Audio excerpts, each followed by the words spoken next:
and welcome to Beyond the Headlines. I'm your presenter, Stephenson, Worme, and tonight promises to be a very exciting night indeed, because as you may well know, Intercol 2025 completed just a couple of days ago, and I believe the excitement still fresh in the air, and so many people are jubilant while others might be a bit crestfallen. We're going to be reviewing, of course, Intercol 2025, and we've got two opposing coaches with us here this evening, and there won't be any bitterness, I can assure you.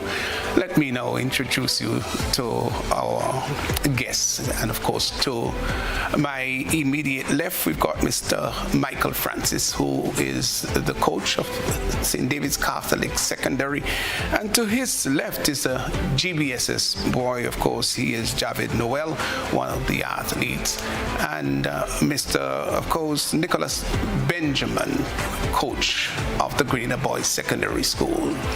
Now we also have on Zoom Tashawn, Purcell, and those are our guests for tonight. Gentlemen, good evening and welcome to Beyond the Headlines. Good evening, sir. Well, it's a pleasure to have all of you folk here. Now the championship is all over. Now Intercol is done. Obviously, it's a time of reflection. So let's start, of course, with you, Mr. Francis. Your own assessment of the Intercol 2025, your overall thoughts about it, and then, of course, we will get into the nitty-gritties of performances, etc., etc. Okay, let me say a special good afternoon to all the viewers. To God be the glory. Right, we must give God praise and thanks for all things. And as a Christian school, Catholic school, we love putting God first. So I must say thanks to God for His blessings, right? Not just for our school, but for all the schools, because all the schools came out and gave a really, really good show for the public, and I must say it was a really, really good games, right? This games was really exciting for us. It was kind of a nerve-wracking because the big win we are accustomed to, we was not able to have it. So it was very competitive, and we prevailed in the end. But I can tell you, it was a really tough one for us. Your thoughts, Coach Benjamin?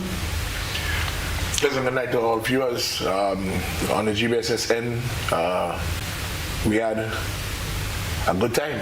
I should say we had a jolly time.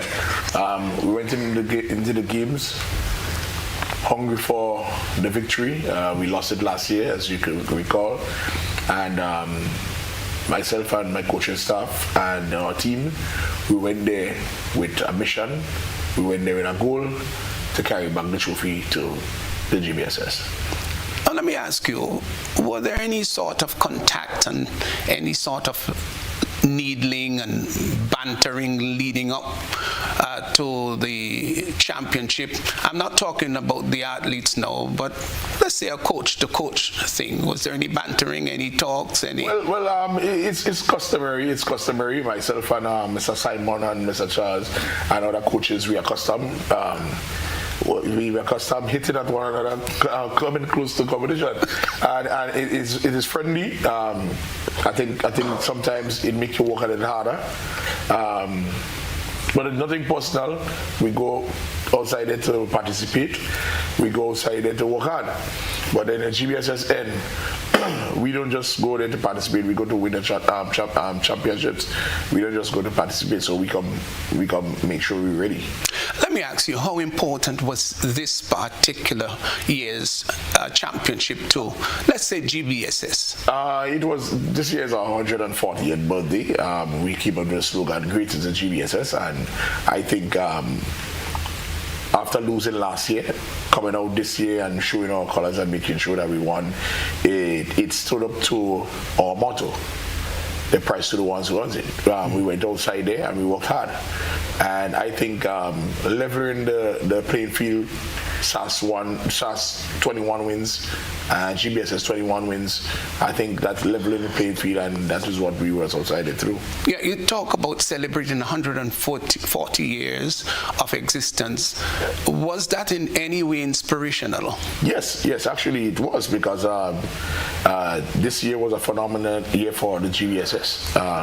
So bringing home that Intercol glory, that Intercol trophy, was just a plus to all what we did for this year.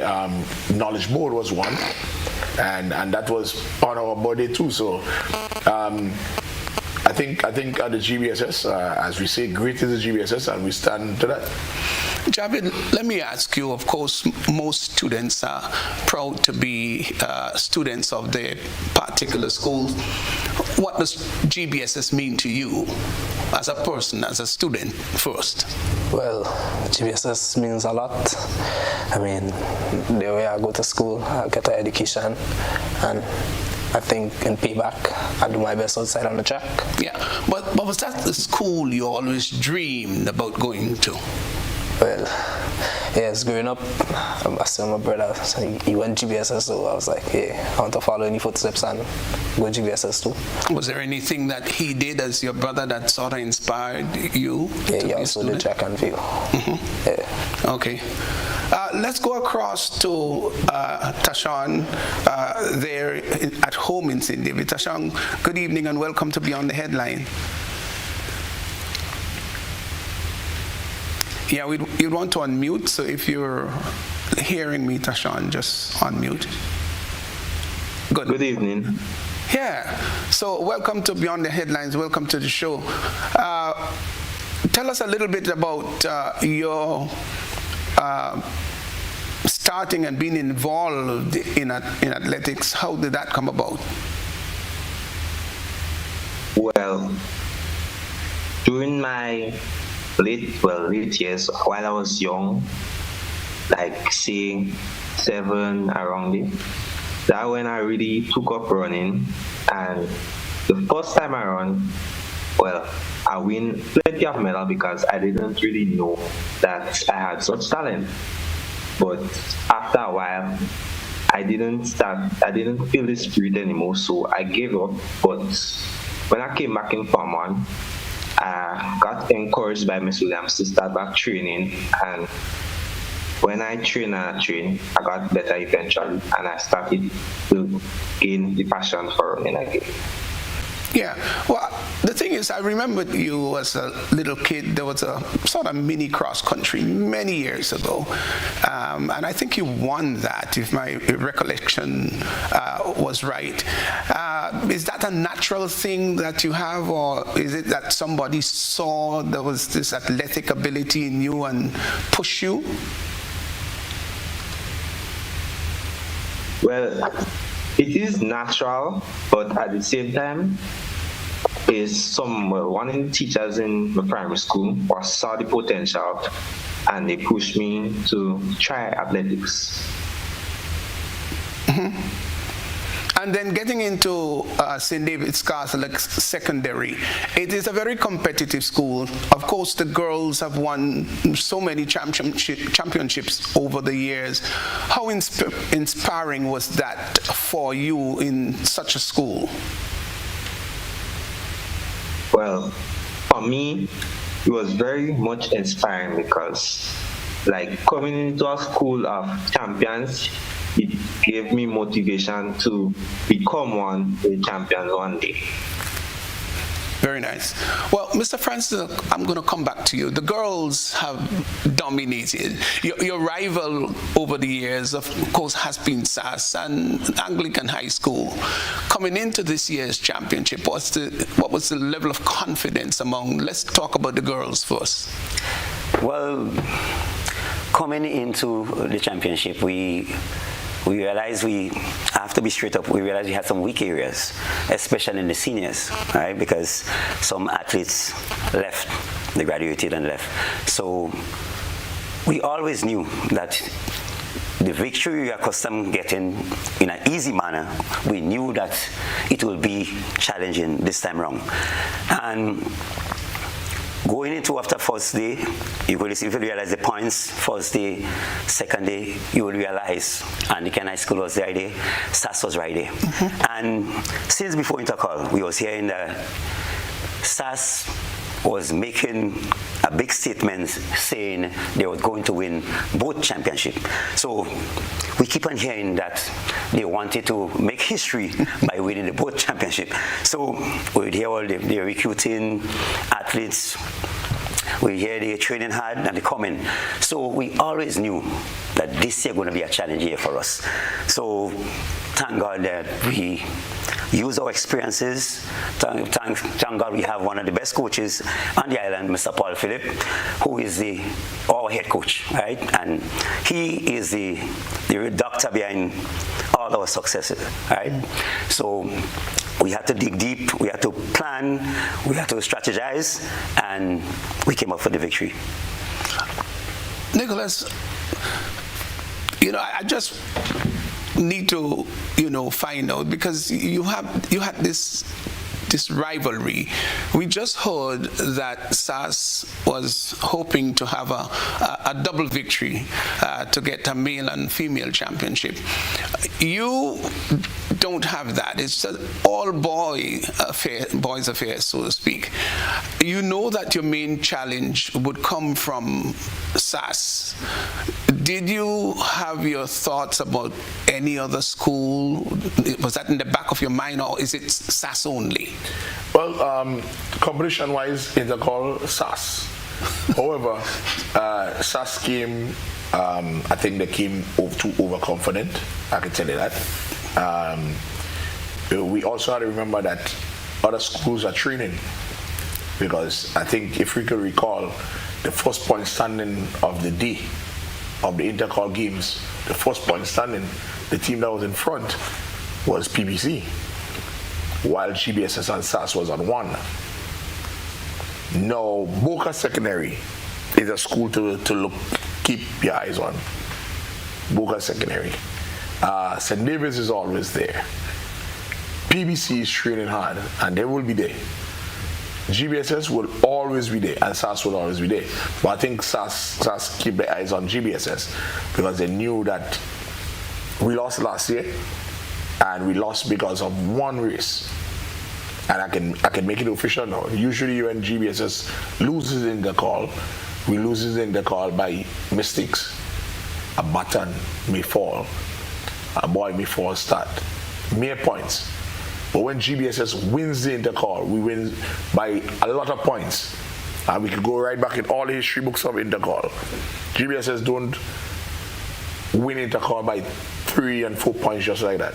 We win Intercol by 20 plus points. If you go back to the books, you will see.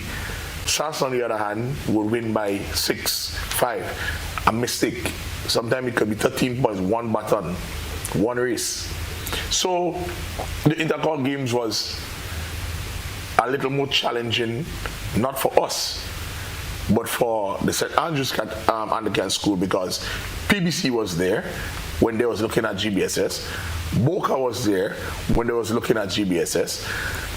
St. David's was there when they was looking at GBSS. Western Hall Secondary was there when they was looking at GBSS. So more or less they came there, the story with the dog with the bone, and he looked over and he saw the shadow, and he dived behind the shadow and he lost everything. They're looking for 2 championships when they should have concentrated on 1. They end up with none. Well, that's interesting, and I want to come back to you, Mike, in regards to this possible double championship. How are you able to balance, because you've got girls, you've got boys, and you don't want to bring it across that, look, our emphasis is on girls predominantly because there's a greater chance of them winning. How are you able to balance that so that both girls and boys would feel that they've been given sufficient encouragement and sufficient training? Well, we have by far more success with the girls, right? But when we encourage athletes to train, we do focus more on the girls. We focus on both the girls and boys. So in training, emphasis is placed both on boys and girls. All right, so because at the end of the day, we want to win in the girls, but still give a good showing in the boys. So we encourage boys to come out and train, we encourage girls to come out and train. So overall, we could have good performances on both sides. Okay. Javid, I come to you now and tell us a little bit about your performance at Intercol, your specialities, what you actually got involved in. Well, in Intercol, I can say as an all-rounder, I do majority of the events. However, this Intercol, I didn't get to do the running due to various reasons. But I took part in the javelin, shot put, long jump, discus, and I can't remember the next one. But yeah, but tell us a little bit about the javelin, for example. What was your throw like? How was it? Were you happy with your throwing? Well, it was not the best, but I can say it was okay. Mm-hmm. But well, the persons who had beaten me in it, they was elder than me, so I was pleased with myself. Mm-hmm. So I could say next year I could do better because they will be moved up in category, and I'll be a junior still. Okay, so tell me though, what's your favorite in all of these categories, these disciplines? Which one appeals to you most? The 100 meter. You love that?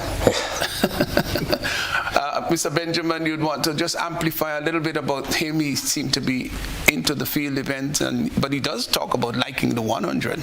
Yes, actually, Javid is our rounder. In the national championship, I had him doing the octathlon. Yes. Yeah, let him try the multi-event because I think actually he won the octathlon in the national championship. Oh, you did? Congratulations. So he's that sort of athlete who has a base of almost everything. He can do the distance, he can do the short sprints, he can do the jumps and the throws. So you give him the opportunity. He's young. He's a first-year junior. He will be a junior next year again. So you give him the opportunity to further experience, explore, you know. And he would find his way. He would find one event where he's gonna be more or less dominant, but then you still give him the opportunity to do more. Mm-hmm. Tashawn, I'm coming across to you now. Tell me a little bit about your speciality, the event that you really love, and a bit about your training and preparation for it. Well, the event that I truly love is the 800 meter. Reason being is because it's like a sprint, but at the same time, you have to have stamina to maintain a certain pace.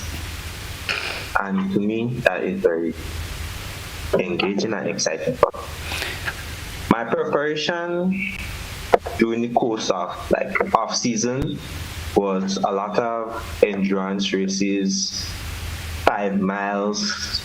We did 400 repetitions, 200 repetitions, and all these things to help boost my system to run at a certain pace that I can maintain, but I will have more to give a kick at the end at the same time. And was all of this under the supervision of a coach or coaches? Yes, it was. Well, we have enough coaches. So sometimes Mr. Francis would assist, sometimes Mr. Darren would assist, but all the programs and the workouts was given by Coach Paul. But let me ask you, it's quite obvious, even if you've got your coaches, they're going to supervise your progress and supervise your routines. But what about you yourself when your coaches are not there? How disciplined are you to get out there and put into practice that which your coaches have inspired you with? Well, to me, training is almost on the top of my list. After God and my parents and things, training is very important to me. You could ask Mr. Francis, I is one of those athletes that would not like to miss training. Even if it's raining, storm, thunder are coming in training. Because I knew what I was dealing with, and since I moved up in category, I know the work that I had to do. Very well. Now, I want you, Mike, to respond to this, because he's suggesting regardless of the weather conditions, he is prepared to train. That is pretty unique and special, isn't it? Yeah, of course. And I could tell you, he's a very special student, right? And he does well academically as well. So he's well-rounded, right? So what he said is true. And that is the kind of athletes we need if we want to get athletics going higher and higher in this country, because there is a lot of athletes with talent and they do have the discipline to come out every day and train, right? So people like Tashawn, and we have another one, Micheal Redhead. He's on the character team, and I could tell you, these guys don't miss training at all. Bad weather, good weather, there's always there. And I think this is very, very instrumental. This is very crucial. This is very important towards their success. And I really want, well, even our club, they are testimony. They are examples for other athletes in our club and in Grenada as well. Because you can't have the talent and stay home and don't come out and put out the work. You have to come. Dedication is very important if you want to really see serious progress. And I can tell you, this guy, Tashawn, is a very dedicated athlete, and we just use him as someone, right, for the others to follow in terms of being regular and all the time. Not just in good days, bad days, he's always there, which is really, really important. And I want others to take a page from him. I know people are listening, athletes, there is maybe young athletes listening. You have to be there. You have to be dedicated. Otherwise, talent alone wouldn't work, right? You have to use your talent and to get to the next level, right? So dedication is important, and you have it all. Yeah. Nick, how challenging was it to get your GBSS boys pumped up? To be inspired and having the kind of discipline that Tashawn just spoke about and Mike have just spoken about. Yeah, we have some athletes with the same sort of discipline and the same sort of push towards the events and their training. At the GBSS, yes, sometimes we have that same problem. We have problems with boys who we have to actually run behind them to harness their talent. Yeah. Some of them might prefer rain to fall. Some of them might prefer rain to fall. Is Coach Rain falling, so we're not training. So yes, it is challenging. It is challenging. We want people to know that sports is a way out of poverty for some people. The parents too. Some of the parents need to understand that sports as well as physical education is such importance now, and in this era actually, people just realizing how important physical education and sports is. If you realize the business world now, the businesses in Grenada, majority of them is taking part in intersector sports. And I was just telling somebody, I think about 3 weeks ago, imagine both of us sitting and doing 5 subjects. But I could play basketball, and I could play football, and I could play all different sports. But you have 5, I have 5, and you can't play any. Which one of us is more all-rounded? All-rounded, yeah. And especially right now, even if I had 3 and you have 5, but I could play all the sports, I think I have a better edge on you, because the business entities right now is taking part in intersector. And they want the business to shine, so they're looking for people to do sports. Right. And but nevertheless, our boys, yes, we had to run behind some, but at the end they did exactly what they're supposed to do. Yeah. Javid, let me come across to you. It's quite obvious that you have some sort of support structure outside of the ambits of GBSS, of course, to have developed that sort of discipline and sporting strength. What role does your family play in your development and your overall success? Well, they play a big role. Tell us about it. Well, they always support me to go training. Sometimes I may not fit to go training, but they'll tell me go training. So I say they play a big role. Yeah? Okay. And how have you been able to mesh and manage sport and academia? Is it a challenging thing for you?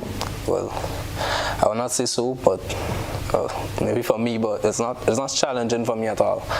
Sometimes it may get challenging, but I know how to balance it. All right. Micheal and Nick, it's obvious when you have all of these students and athletes that you've got to work with, parents must play an important role. Have you received the kind of encouragement and the sort of cooperation from parents to send their boys out and girls, in your case, the boys? How has it been parentally? We have the support of our parents. If it's one thing I can say, we have the support of our parents. Sometimes it's really the boy. It's really the athlete, but the kind of support system we have from the parent is sometimes one phone call. One phone call you need to get to the parent, and everything will be fixed. Yeah. Mm-hmm. So I think kudos to the parents too. Kudos to the parents, especially for my athletes. Yeah. What about yours? Well, I can safely say we have some of the best parents ever.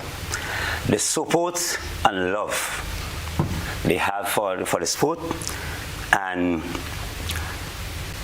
the support system they give to the athletes is amazing, right? Now, 2 weeks before Intercol, we had morning training, and we were able to get a parent, right? Our team was made up of 75 athletes, right? Boys and girls, 75 in total. And for the 2 weeks before Intercol of training, right? 2 weeks morning training, we were able to get a parent each morning to provide breakfast for these athletes and them. For 75, one parent to provide breakfast for these athletes for 2 weeks. So one we do it like Monday, another one Tuesday, another one Thursday, another one right up for the whole week and for the whole 2 weeks. So it's really amazing. So I just want to personally now, and I know some of them is listening, want to thank the parents. This year's win at Intercol, I also want to dedicate it, which I already dedicated to my wife because my wife was here. And by the way, I'm the father of triplets. I think I'm the only person in Grenada. So I am more than blessed. So Agreed. I have triplets. Very good. Yeah. And 3 at 1 blow. 3 at 1 blow. So. Yes. That's tell you about the greatness of the man. Very good. So let me just big up my wife and kids out in America, right? Hello, I love you. I love your kids. Now, those parents, one phone call, and they would be there, right?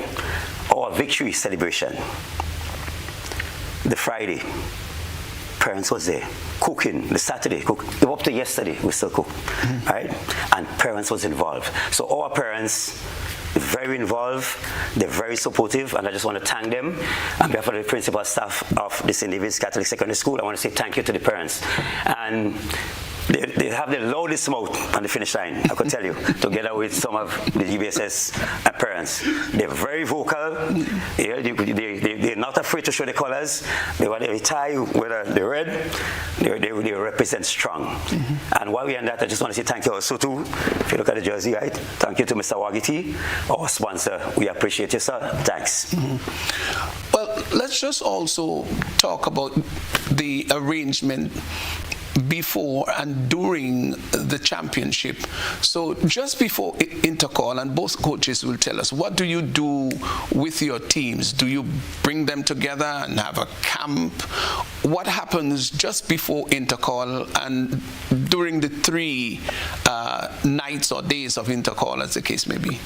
Well, we did not have any camp this year, right? Because we didn't have a suitable venue for the camp, right? So, but in the past, it was something that we did, right? But however, what we did for the 3 days, they will report to the school, right, for 7 o'clock, get breakfast, we talk to them, and then we head to the stadium, right? So we did not camp. I think Mr. Benjamin said they camp, right? A lot of schools, a whole lot of other schools camp, but we did not camp this year, right? But however, we realized and saw the need for them to come together, right? So when they report to the school, they could have breakfast, we could talk to them and tell them about the expectations, right, going into the day. So that's what we did. Nick, what was your situation like with GBSS? We had camp, and we've been camping for a couple of years now. And the reason that camp came about was, I can recall Intercol games in Tantine, where the shot put junior event was up, and my junior boy was on a bus in River Road. Yeah? Really? The boy who was to win the event was on a bus in River Road trying to get to Tantine, and the event was up. So, after that year, I said no. I spoke to the principal, and we start staying in. Staying in on camp usually gets the athletes to jail, where they get accustomed. So when we bring these athletes in, we try to get them settled in. We feed them, mentor, talk. Because you see, after the first day of competition too, sometimes, according to if things don't go good, you as a coach, you as a person in charge, need to talk. Because sometimes the athletes will be there and they're playing the whole game back in their mind. And it might not just be positive, it might be negative. So you as a coach need to fix that. You don't want them going to sleep unsettled. So having them in that one grouping, you'll be able to settle them. You'll be able to get into their mind, calm them down and get ready. Make them know that, hey, tomorrow is another day. We go hard again. We go hard again. And in the morning, we up at a certain time, everybody get ready, breakfast is prepared, they eat breakfast, and we back to work. And that is how it is with my athletes and myself. Day 1, we go to work. Day 2, we go to work again. And day 3, we go to work again. At the end, we are victorious, we celebrate, we lose, we congratulate. All right. We'll talk about the celebration a little later on. Tashawn, you there? Let me ask you, for example, what your routine is like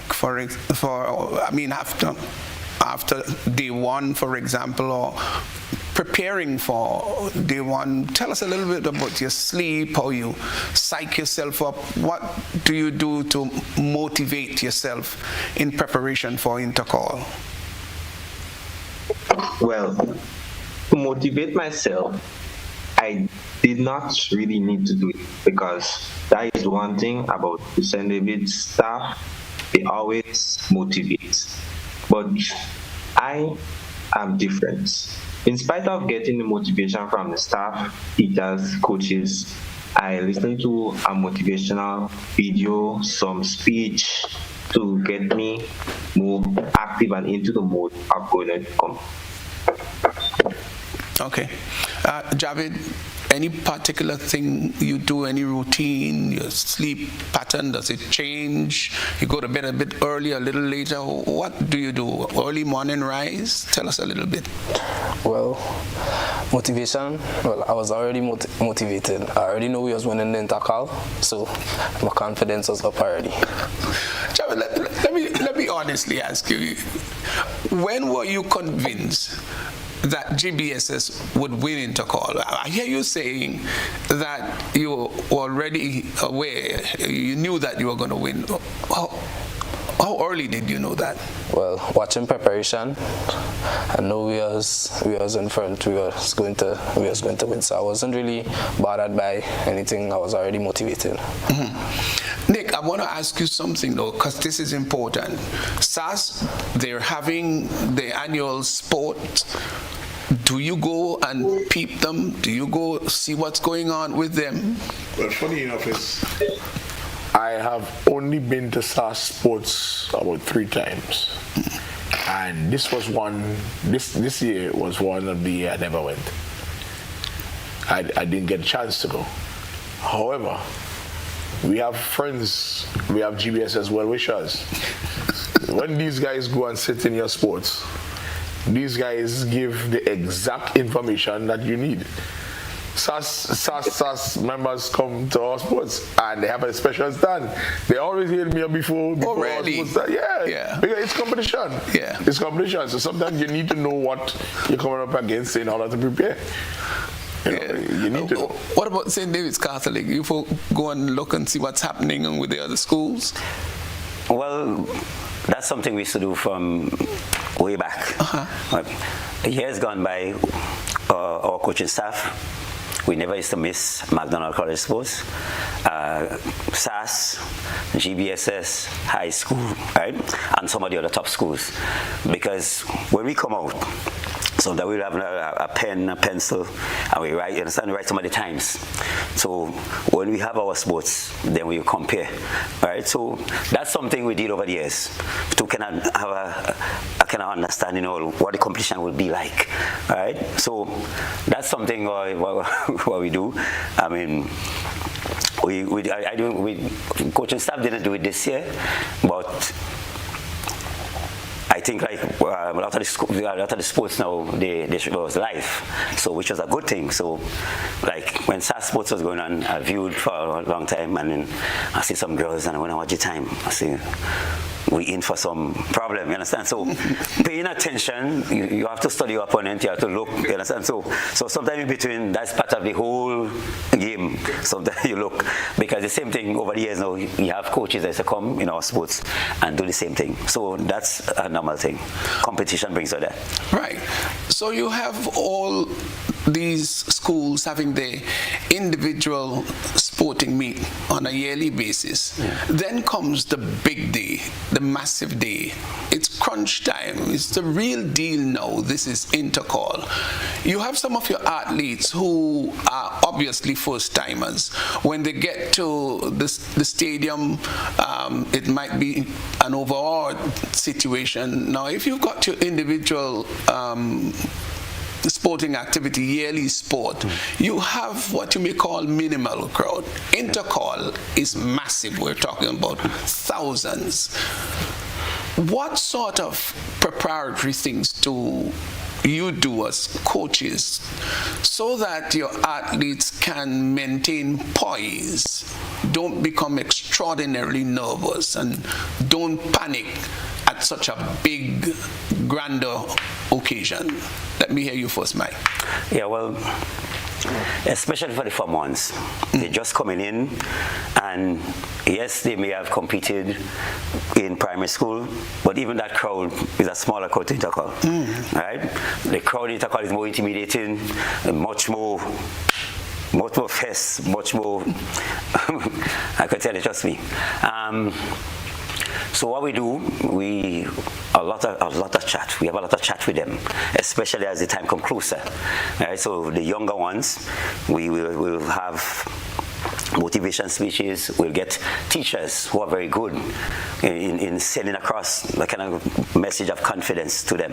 We'll even we have a athletes chat, right? We're coaches chat together with athletes, so we'll send videos and send encouragement and to really get them hype and get them focused, even on the day itself, because so many times over the years as a coach, I had athletes even this year, I have athletes in a shot put, right? And they ride down, they're in 3rd place, 4th place. And sometimes now, when they throw, call them aside. You understand? And I get them to get that confidence and thing, and they go and show, and they go from 4th, they go to 1st, from 2nd, right? To 1st, from 4th to 3rd, right? And it is so important. A lot of the times, people underestimate, right, the powers of coaches and the importance of coaching, right? And as I will say it publicly now, and I'm glad I get a forum to say it. That's why when Anderson's success all right, Anderson, Kirani, Lyndon, when they came back, right, we see money went out. The banks gave money, the government gave money. And I would say it plain, I was disappointed with the amount of money that was given to Coach Philip. Coach Philip was the creator, he's the creator of Anderson from right down. And he was given way less. Not belittling Anderson's success, right? He's the athlete. But for someone who created the product, remember Anderson had an injury. He had a bad year the year before. And to come in an Olympic year and get a medal and 100,000, 40,000. That was disrespect to him, and that was disrespect to coaching. If I want to be like Coach Paul, and I look at that and say, well, I coach an athlete to reach that level, and they give him this and they give him that, I would be disappointed. So I thought that was a perfect moment to really crown coaches, right? That was a perfect moment to crown coaches. That was a perfect moment to show the importance of coaches, to inspire other young coaches to do the same thing as Mr. Philip, right? And they didn't do it. So 40 was not enough, in my opinion. All right. And that would take another beyond the headline subject. Exactly. So when you're ready. Nick, what's your response? Well, the power of talk. Talk is very powerful. Now, our boys being exposed to in the mini meets, we try our best to expose them in the mini meet, let them get a touch of, environment. That a customer is, climatizing from the environment. That the people making noise, you in the ring, you on the track, you have to get accustomed to that. Now, something we do every time we participate is before the athletes would leave, majority of them I would have a word with them. You good? Polly, you good? You sure? Okay, well, this is what happens. This is where we at, and this is where we need to be. This is what you have to do. Once you're making mistakes, every time you throw, every time you jump, you come to me. You have to get into the head. Because what happens, sometimes the athletes will go outside, and they will be looking around and see somebody doing something and they never do it before. And all of a sudden they see they start doing that. It's not that they want to do it. It's like it just get overwhelmed. They get overwhelmed outside there. So yes, talk, the power of talk, and that's what we do. We talk. We make sure we get into their heads because they're going outside there. Even if they're accustomed, even the big athletes still sometimes fall into crowd. Okay. Yeah. So we would want to hear from Javid and Tashawn, of course, their thoughts performing with literally thousands of people out there and how they adjusted accordingly. We're going to take our first break. We're talking Intercol 2025. We'll be right back.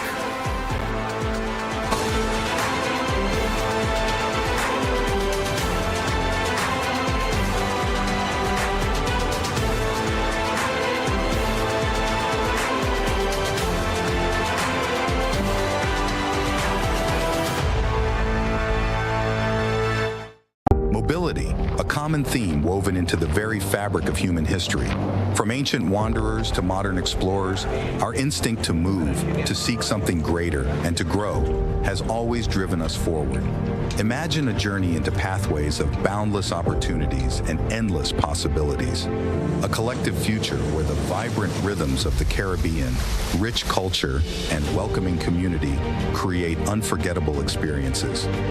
Beyond citizenship by investment, we believe in our collective investment of time, resources, and energy that fosters innovation, creates jobs, and enriches lives, driving the growth of an entire nation. The Investment Migration Agency Grenada boasts over a decade of exceptional service and remains committed to guiding you toward global mobility and economic freedom through investment. Your journey becomes our shared story of progress and prosperity. This is an invitation to be part of something greater, something enduring. Begin your journey at imagrenada.gd. IMA Grenada. Unlock the possibilities. A Attention all divers, snorkelers and underwater enthusiasts. Effective May 15th, 2025, all visitors to the renowned Mullinair Underwater Sculpture Park will be required to pay a small fee of US $3.50 or EC $10 per person. These fees are essential to support the ongoing maintenance and repairs of the sculptures, as well as the development of new features to ensure the park remains a world-class attraction. Payment can be made through the Grenada Tourism Authority's online payment portal, available on the Pure Grenada website, www.puregrenada.com. We thank you for your support in enhancing this extraordinary underwater product. This announcement is brought to you by the Grenada Tourism Authority and the Ministry of Tourism, dedicated to protecting and conserving Grenada's resources for the enjoyment of all.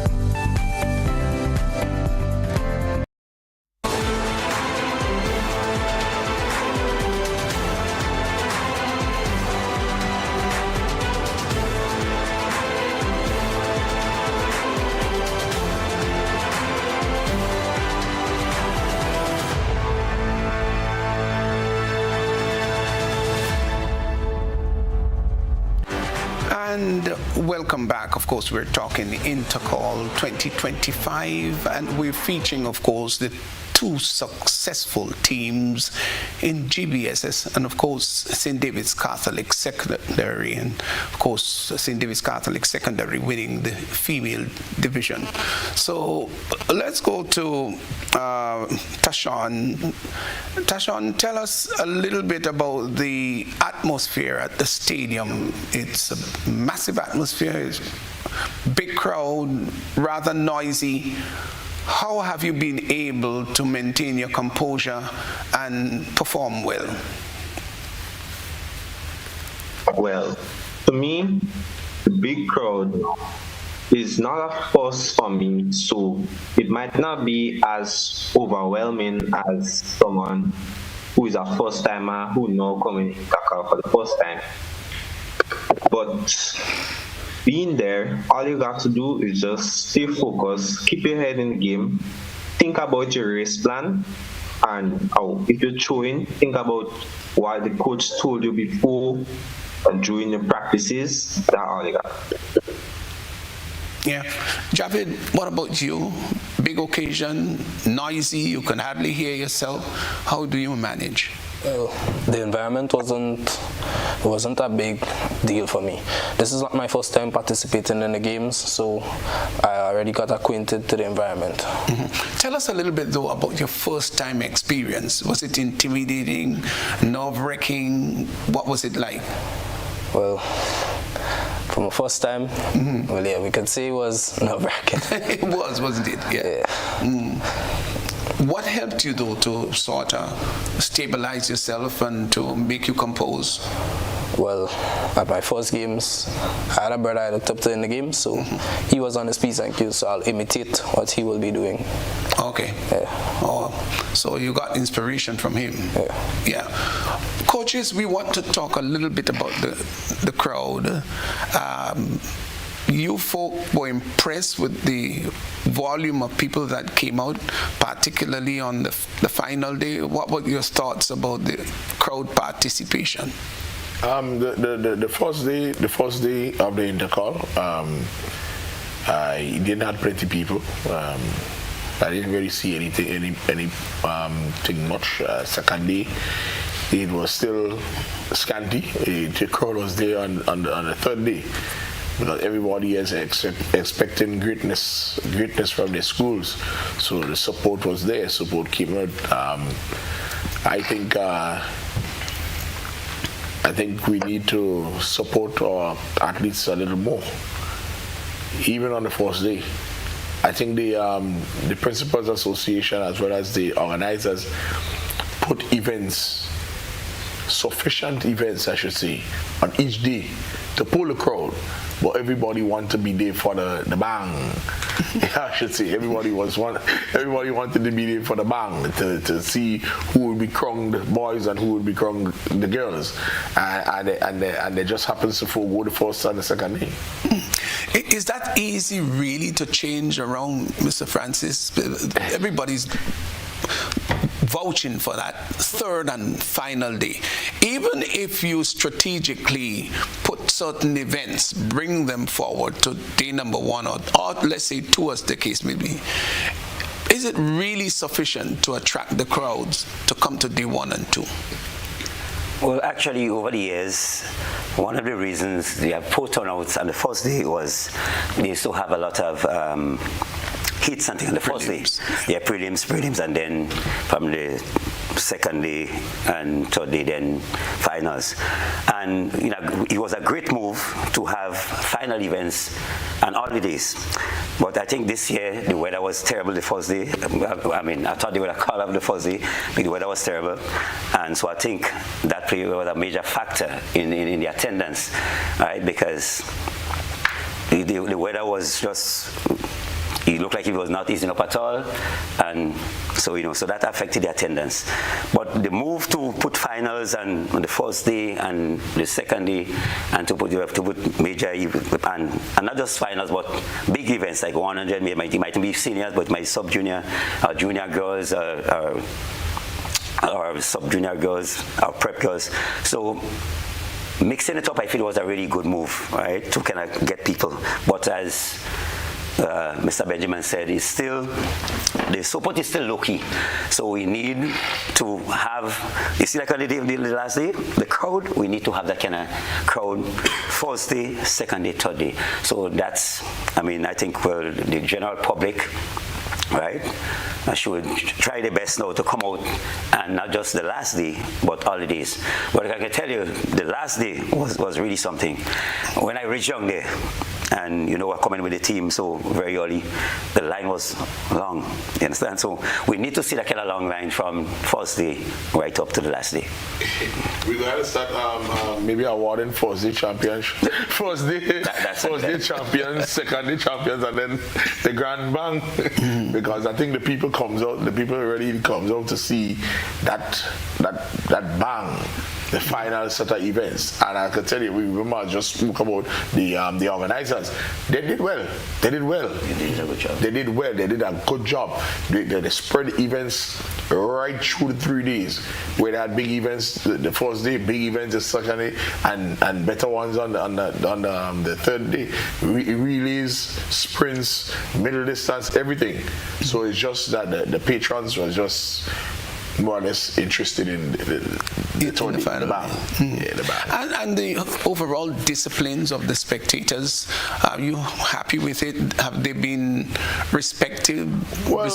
Did you see any vulgarity, or generally, what's your thoughts about it? Generally, I didn't really want to speak about it, but they had some instances where bottles was thrown at athletes, and I can tell you, I'm here, and I know everybody looking. I can tell you that does not depict the school, because it's not first time I had dealings to do with the supporters of SAS. This is the first time that happened, so it had to be one group of persons inside of that gathering that just chose to want to do that on that day. Yeah, the athletes, the GBSS athletes, and athletes from the St. Andrews and the Cancer Canary, they all are friends. Myself as a coach and other coaches of the Grenada Boys Secondary and the coaches of the St. Andrews and the Cancer Canary, we all are friends. The principals, the staff. So that little blunder that happened is just an angry grouping amongst the group. And I think we shouldn't even give them that kind of airing. They was wrong, and let us just leave that there. Overall the support and the enthusiasm of the other spectators for the school, they was out. The St. Joseph Convent they was out. Happy Hill supporters, they was out. St. David's and GBSS always one little area, Anglican High School, and the people had fun. They came outside there to see keen competition, and that is just what they got. And I think 90% of the games was good in terms of crowd, and just that 10% of angry people just try to create a problem for the meet.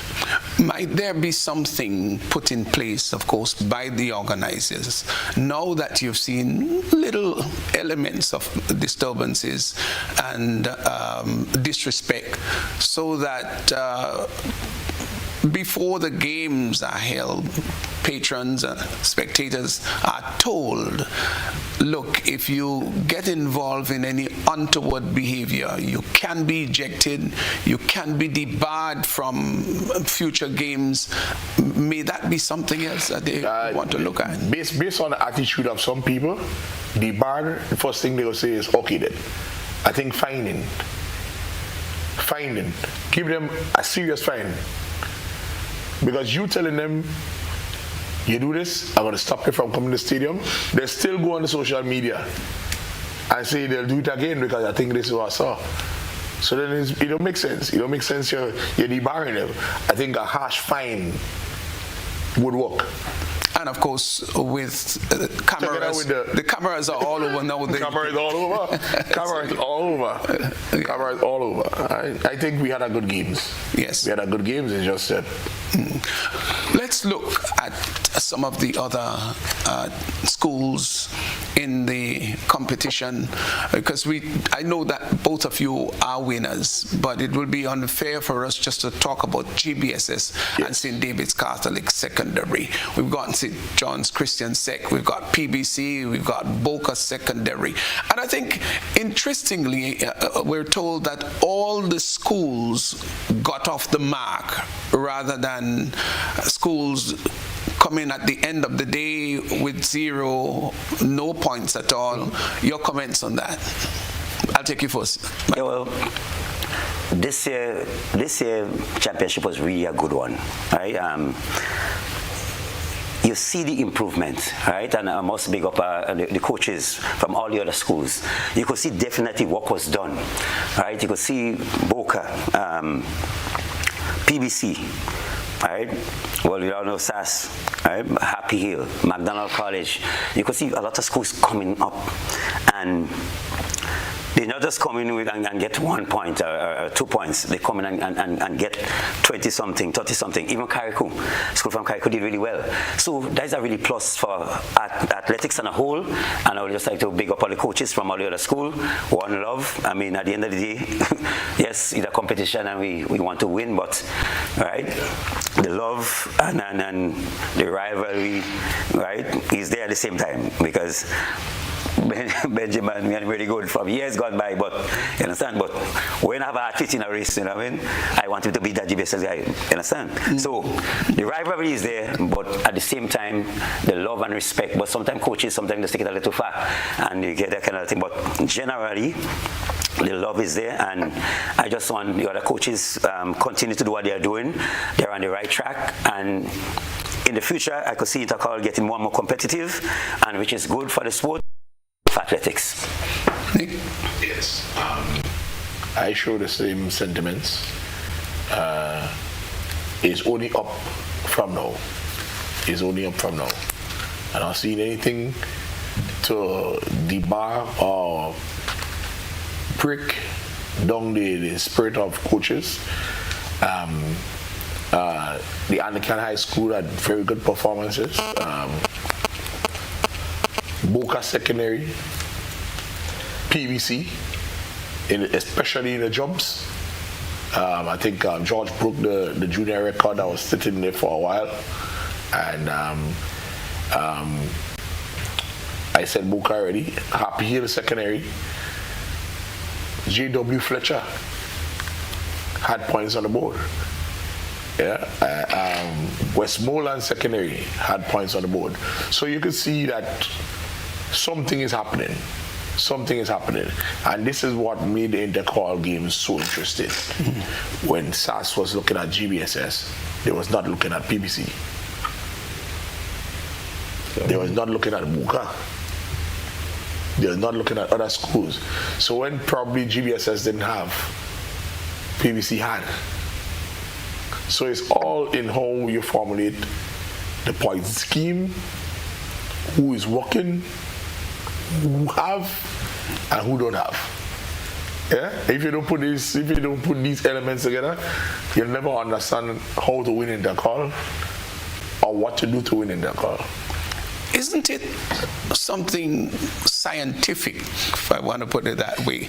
Now, I'm going to back up a bit because there is a story about SAS's emergence as a formidable force in athletics in Grenada. And I would think about George Goatee Robinson, who, of course, years ago, it might well have been back in 1980, 81, I might be corrected somewhere about, but he, from what I'm told, did some work, careful work with SAS, and that seemed to have sparked off a sort of athletic ability and a sort of professionalism that spurred the school on in a strategic way, in a fantastic way, and became the fiercest rival since then of the GBSS. Can we have something similar with Boca Secondary? Presentation Brothers College to a lesser extent because they've won the championship. MacDonald College, they've also won the championship. The Boca Secondary, the Happy Hill Secondary, West Hall Secondary, in fact, won a championship and just seemed to have faded. But it seems to me that if you get the right people around and you put strategies and mechanisms in place, a lot of schools are indeed in with a chance of winning. Yes, you'll be creating a force. You'll be creating a force. Yeah. You would be creating a force. You look at the events, you look at what you have, and you look at where you need to be. Because remember, you're not just going and get somebody and say, listen, I want you to run. You see a sprinter, you say, oh, he can sprint, and that's it. That's good for competition. You also have to know the time the person who won last year run, and you have to try the best to get your athlete up to that standard. You have to also know the distance that person threw last year and try to get your athlete up to that standard. Otherwise, you'll be just having, okay, yeah, he could throw, and you go to competition, but then how far could he throw? Could he stand up in competition with the other competitors? So it's all to do with coaching. And this is what made a difference in Intercol, the coaches. Yes. The coaches made a complete difference in this Intercol. Every coach, kudos to them. They've been there, they did their work, and I know everybody's back to the drawing board from school back. Everybody's back to the drawing board because next year, Intercol would be a next spectacular one. Well, there are a couple of questions I want to ask when we come back. We're going to be taking a break now, and of course we'll be opening up the line to callers who would want to call and give their thoughts and ask some questions. We'll be right back.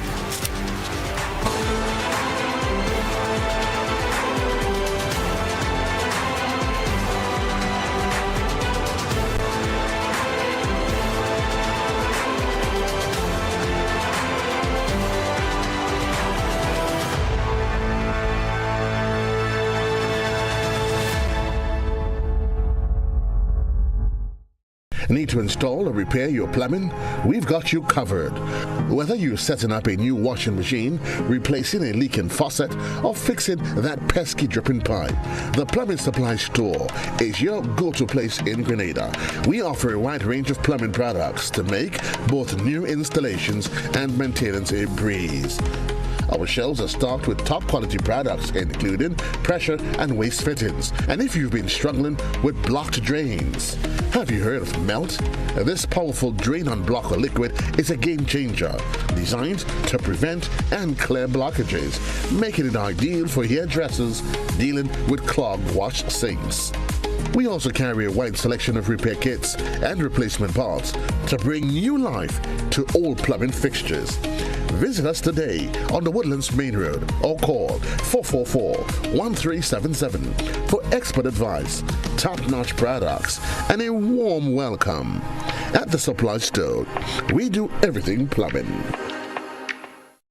Have you heard about the new Softweave bathroom tissue with total hygiene? As hygiene and safety have taken center stage, our bathroom tissue is now manufactured with 3 different technologies to offer the best protection for you and your family. UVC light technology for a safe and effective disinfection process, eliminating 99.9% of microorganisms. Also, production at high temperatures, killing all types of germs and bacteria. And it's pH controlled with delicate fibers to prevent irritation for even sensitive skin. Softweave Total Hygiene Bathroom Tissue. Available in supermarkets and shops island-wide. Visit Softweave Caribbean Facebook or Instagram pages for more information.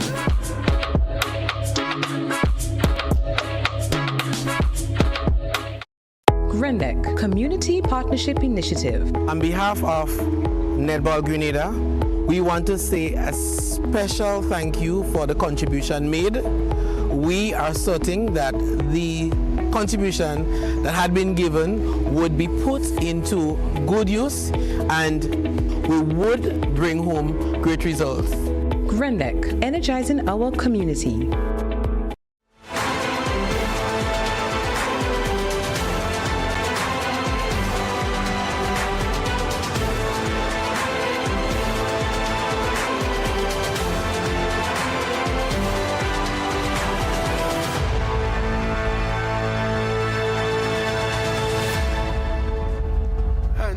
Welcome back to our final segment of Beyond the Headlines, and here is where we will also give callers an opportunity to chime in and ask questions and give their general comments. The number to call is 440-1252.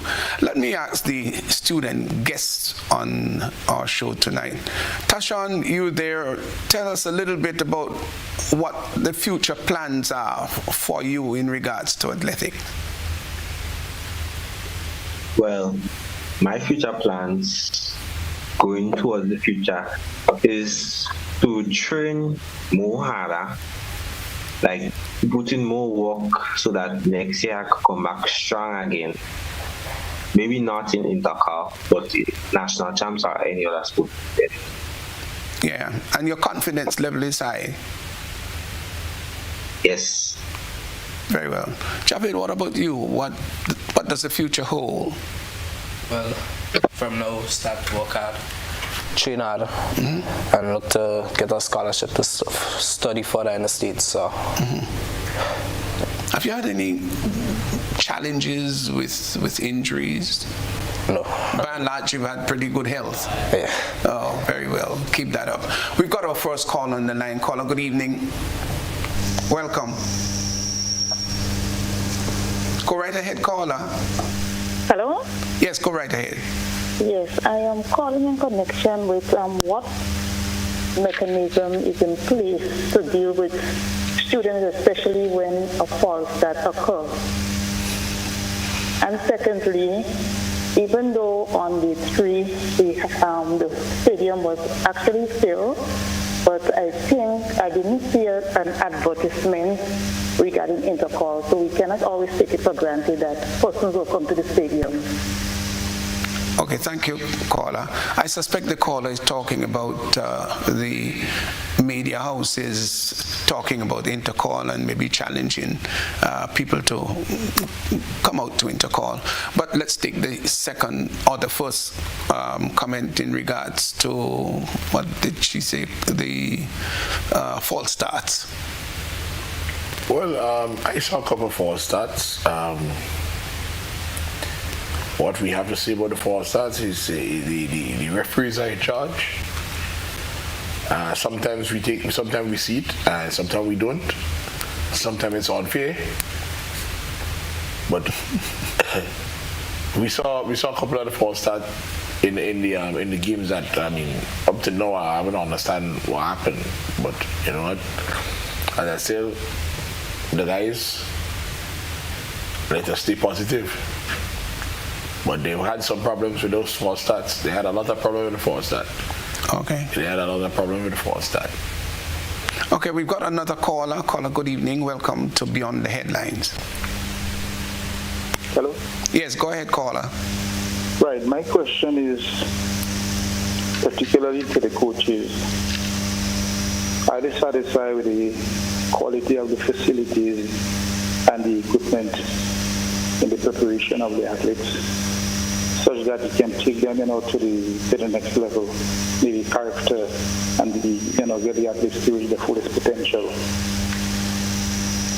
Thank you, caller. So facilities, preparation? Well, I'm going to go first on that. No, I've been coaching in Tantine. I want to tell you, we're doing the work with no equipment. If you look at the Intercol games, my boys was present at each and every one of the high jump final 8. And there is not adequate equipment in Tantine to work with. If you look at the long jump events, long jump and triple jump, the GBSS boys was present in each and every one of those events. And there is not sun in the sandpit in Tantine. So basically, it's just the knowledge of the coach and know what to do and pray that when our boys reach sun, they do the right thing. Yeah? Javelins. They had javelins in Tantine, but then all of a sudden coaches start coming and take the javelins from Tantine and go with them and not bringing them back. The equipment was there for everybody to use. But sometimes close to competition, you see coaches will come in, take the equipment and go with it and wouldn't bring it back. So sometimes, we talk about equipment, but sometimes it's the coaches too. Okay. We have another call on the line. Caller, thanks for holding. Go ahead. Good night, gentlemen. Concerning the false start, I don't know if it's possible to create another relay for all of the students that have the false start. Once they false start, they go in a category and they wait till maybe that race should come way down in the ending of the one of the last race. Because when you we look at the coach and the children and the parents' involvement, it's so much of training going into that, so much of different things happening to get that student to run for that time. And then when at that day, because so much expectation is built up, at that day to just fail them because of a false start, and then you're in the stadium and you can see it's not the false start coming even from the supporters, parents of children, the people that stand with the noise, the horns. It's a lot of distraction. So I think it's very unfair to see that you have, because to disqualify them for that. But someone told me, okay, because if they're going to go in an international race, it's the same thing. But you know it's not an international race that's going on, and it's a starter. That is your tree. You're building them up there. If they're going to go to run in an international race someplace, they're going to have a special training for the starting and so they will get into that. But don't disqualify them because if you can create another race for them, all who caught the false start, create another race for them. Put them in that car. They just wait to see all who's going to fall start, and then they run a race. But don't qualify them. And if they can create, because this crowd build up, you can see the people, the supporters, they're building up every year. They're getting more intense.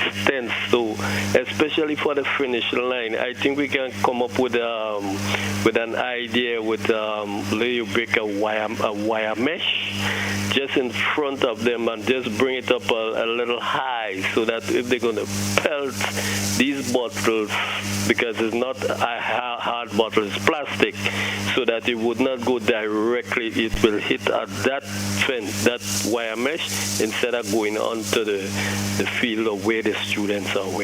And this year, I find the students and the bleachers, they behave more better than last year. Last year they threw a lot of bottles, but it was very alright. But overall, the sports is good, and it's a good build-up. But look at what are the things that we have supporters, parents of children.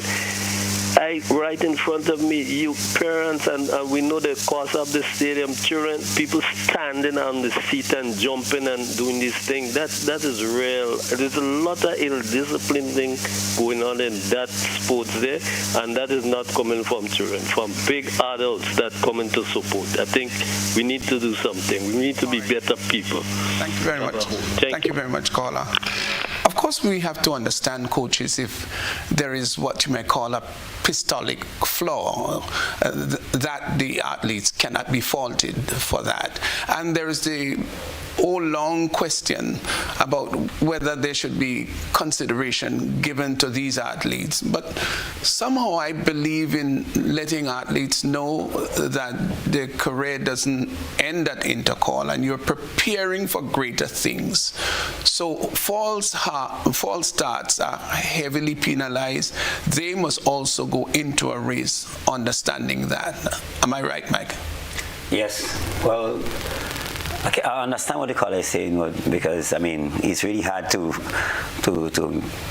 get prepared, and then you go down, set, and then so it's really, even for coaches, very sad, very sad. Mm-hmm. And sometimes the athlete in the race is the favorite.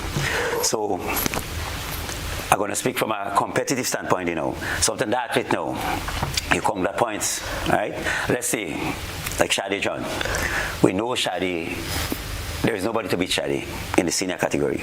So what if Shadi falls starting in the 100 meters? That's points we counted, right? So it's very disappointing for fans, because with her talent they want to see on display also. Well, same too, let's say Kashi.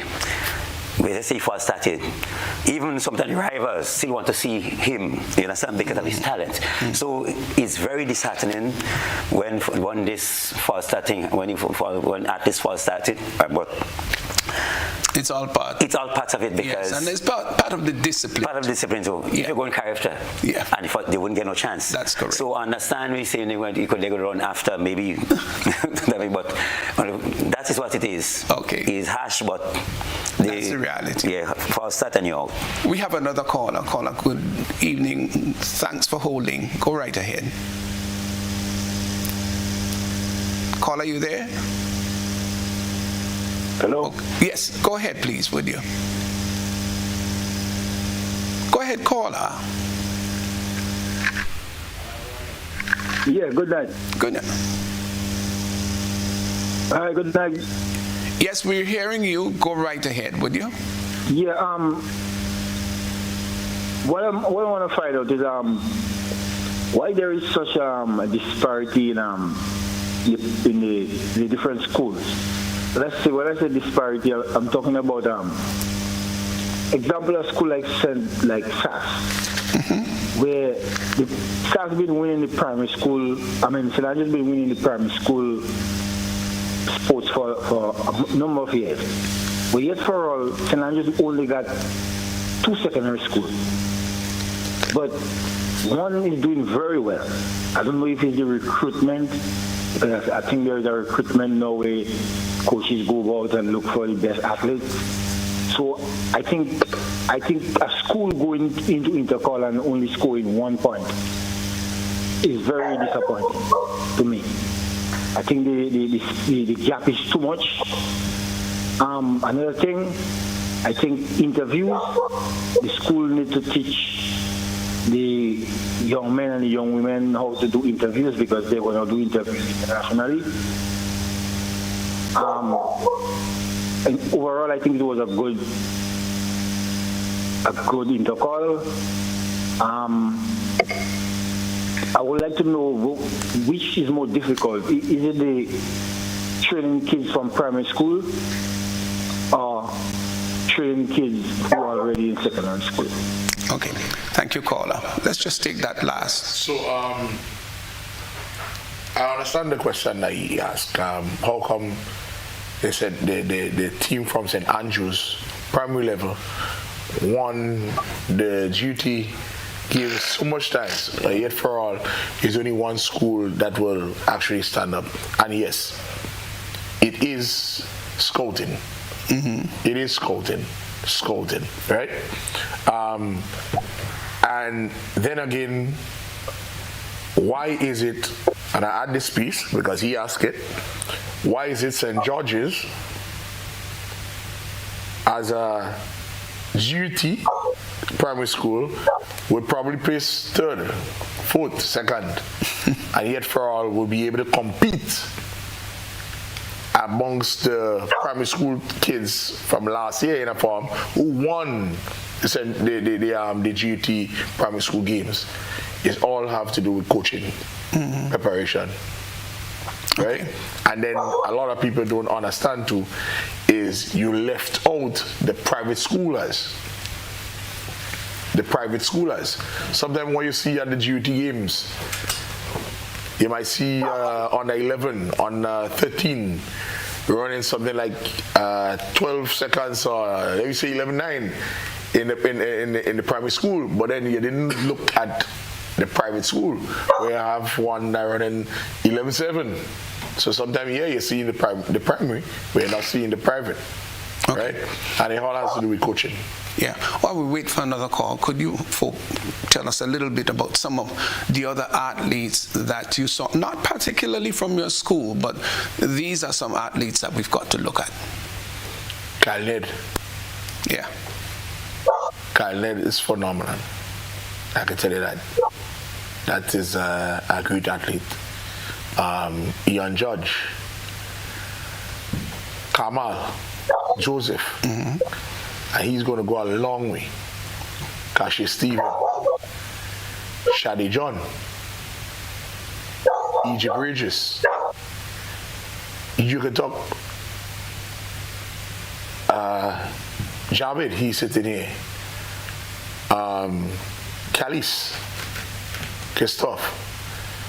When you put names to a list and look at the Intercol games this year, you're filling a book with names. Really? Because everybody has performed to a level where Grenada is moving in athletics.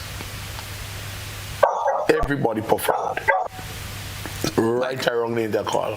Do you have the same sentiments? Yeah, I totally agree. And the names mentioned, trust me, real potential. Kyle Ned, I don't know how he does do it. I don't know where this guy get the energy to run race after race after race, and he gives 200% every time. I can't understand. I mean, I've been coaching over about 25, 26 years, and he's one special guy. His energy level to compete at that level, right? Other guys, like in my instance at the hurdles, the 400 meter hurdles. I watch a guy beat those guys about 20 meters. And he just finished we were competing in an event before. Some of the guys he beat now, that was the first event they was doing. And he was still able to separate himself and show his dominance. So he's really, really, really special. Cindy Douglas, she was able to amass for us about 45 points, right? As a prep, right? Young. Hurdling, long jump, javelin, shot put, really want to look at for too, right? Talented. And I would like to say this, a lot of the athletes, right? The parental support is key towards them going further, right? We still have a lot of talented kids in this country. And I could just go like more general now. Football, cricket, athletics, right? They have the potential, but they lack that parental support, especially the support from their fathers. Very important. You see a lot of young men, real talent, $1 million talent, let's say, and they just fall by the side because the parents, especially the fathers, refusing to play that role, to get to see that they go in training. Instead of they sitting at home and sitting on the back, get them finally pass themselves in training. Right? So fathers, I know you listen to me, play that role, that assisting role, to get your children to at that level, because you need that support. Because sometimes the mothers trying, and you know, boys, especially the boys, they will more listen to the dads. But if the dad in Lincoln, right, he's not showing that, he's not getting connected, he's not getting involved, then a lot of athletes fall by the way. I see it happen year upon year from all schools. Talented people like Kirani, talented people like Anderson, right, like Lyndon, they fall apart because they never get the parental support, especially the fathers. You have children that are really good, and they want a spikes. They do have it, right? And fathers will refuse, parents will refuse. So I want parents now to understand that they have a critical role to play, right, in supporting the athletes so they could get to the full level. Coaches could do as much, the school could do as much, but you need it from the home. And that's why I have some good parents. I don't want to call them because I don't want to leave out anybody. I have some good parents, right, that supported the kids, right? Parents, thanks for your support. And I just want to encourage parents island-wide to support, give them the full support they need so they could take their talent further and make Grenada proud and make themselves proud as well.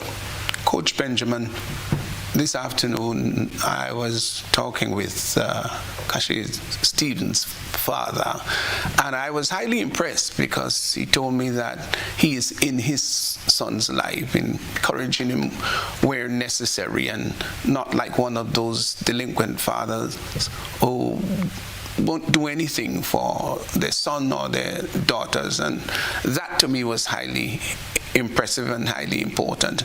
And I think it's a fine opportunity, of course, here to appeal to our parents and guardians. So, you know, wherever you are, it is so important to invest in your young children and whatever giftings that they have, whether it's academical, whether it is sporting, cultural.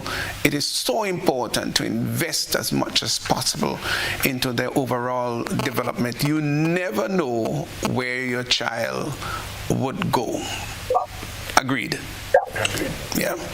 So, I mean, it was also nice to hear our student gets talk about the family support that they receive. That obviously goes an extraordinarily long way in their overall development. Well, the program is coming to an end, but let me just quickly ask you about facilities on a whole in the country. There have been developments. I know that playing fields are lit, but you talk about the absence of sand pits and pads and all of that. Do we have a long way to go in that regard? Well, it's all in management, probably planning. You know, you have a couple schools in Tantine. You have J.W. Fletcher, you have the Ancan High, you have GBSS, you have clubs in Tantine, MVP, South City Rising Stars. You have a couple clubs in Tantine training. And Tantine is a facility that more or less I see it as one of the overused facilities. You have everything happening in Tantine. Yes, when rain falls, Tantine sometimes floods. So sometimes maybe material-wise, but you know that is happening. So you know that you're supposed to be replenishing. And for the availability of these things is sickening as a coach. Because sometimes you go there to do something and you just can't do what you're supposed to do. So you have to improvise. And this is what we work with, improvisation. Yeah, we improvise and try to get the boys to do what they had to do. So when they finally meet sand, it's like a hooray for them. Mm-hmm. Yeah. So it's all in. You have a lot of work to do, and I think you were talking facility-wise, training. Just recently, we had a problem trying to get to the National Stadium to at least an Intercol warm-up, where some schools was given the opportunity to use the stadium, and some schools was more or less locked off and say, no, you can't use. And this is, I see it as, one-sided. If you're going to a competition, on Gallants Beach, you're supposed to, even if you're living in St. Patrick's, you're supposed to be able to use Grenada's Beach as a team from St. Patrick at least one day before the competition in Grenada. This is what the competition is all about. You're supposed to be able to use the facility or use whatever before the competition. Or you just end up there, you say, listen, you have a swimming contest. Every year, everybody say, well, yeah, we're going to swim, and then when you reach, you realize it's tidal wave, you send everybody to run a tidal. No, you have to make sure the person at Costa say, you know what, this is what you're coming up against. So the person get a feel of it. And we asked for a couple of times in the stadium, and we was blatantly said, like, just nobody can use. But then we're telling us GBSS, nobody can use. And how would you feel when you're passing and realize other schools using? So there is some measure of inconsistency. Yeah. So let's just finally begin to wrap this up. I know that the GBSS is sending off a team to the pen relays. They're off. Well, off. I shouldn't say are sending. They are off. Yes. Impressive, and obviously a lot of kudos must go to individuals who supported financially. I know the diaspora did a great job there. Yes, the alumni. We've been on the chat talking quite a lot. So I want to personally say hats off to all those who contributed in one way or the other to see a team of 7, I think it is, at least go off to the pen relays. How important it is. But this is an opportunity for our guys to market themselves. The great GBSS was there as I told you, we celebrated 140. We have people like Ethan Sang, Emilio Bishop, Timothy Greenidge, a lot of good athletes who is here who would have been on that team, but based on country duties, character-wise, they could not have made the trip. So we had to come up with pilot, and so far the pilot is Stephenson and company, and I think they would do us just well. Yeah, good. So let's just have some final thoughts. Tashawn, you're there. Maybe you have just a few words you want to say as we bring the curtains down on our program. What's your final thoughts? Well, for me, the overall games was just amazing and breathtaking. I couldn't perform to my best because of injury and other stuff, but I feel very proud of my school because I knew and I was very confident in them because I knew that they would do it. And I just want to say thank you to my parents, Coach Paul, all the assistant coaches, school for providing breakfast, everything. The parents, thank you for the support.